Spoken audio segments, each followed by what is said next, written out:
P T I का 2 रोज़ा जिस्मानी रिमांड मंजूर कर लिया गया। एहतसाब अदालत के जज मोहम्मद बशीर ने अडियाला जेल में समाअत की। डिप्टी प्रोसिक्यूटर जनरल नैब सरदार मुजफ्फर अब्बासी और तफ्तीशी टीम कोर्ट पहुंची।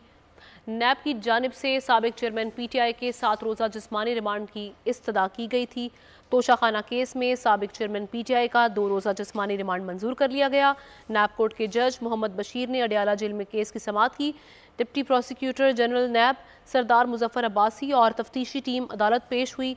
नैब की जानिब से साबिक चेयरमैन PTI के 7 रोज़ा जिस्मानी रिमांड की इस्तदा की गई है। इस हवाले से आपको आगाह कर रहे हैं, आज इस हवाले से केस की समाअत हुई। एहतसाब अदालत के जज मोहम्मद बशीर ने अडियाला जेल में तोशाखाना केस की समाअत की और इस सिलसिले में डिप्टी प्रोसिक्यूटर जनरल नैब सरदार मुजफ्फर अब्बासी और तफ्तीशी टीम आज कोर्ट में पेश भी हुई। नैब की जानिब से साबिक चेयरमैन PTI के 7 रोज़ा जिस्मानी रिमांड की इस्तदा की गई है। ताहम इस पर जो फैसला होगा वो भी आपके साथ अपडेट ज़रूर शेयर करेंगे, लेकिन अभी आपको ये बताएं कि आज इस केस की समाअत हुई। इस्लामाबाद की मकामी कोर्ट ने सारा इनाम कत्ल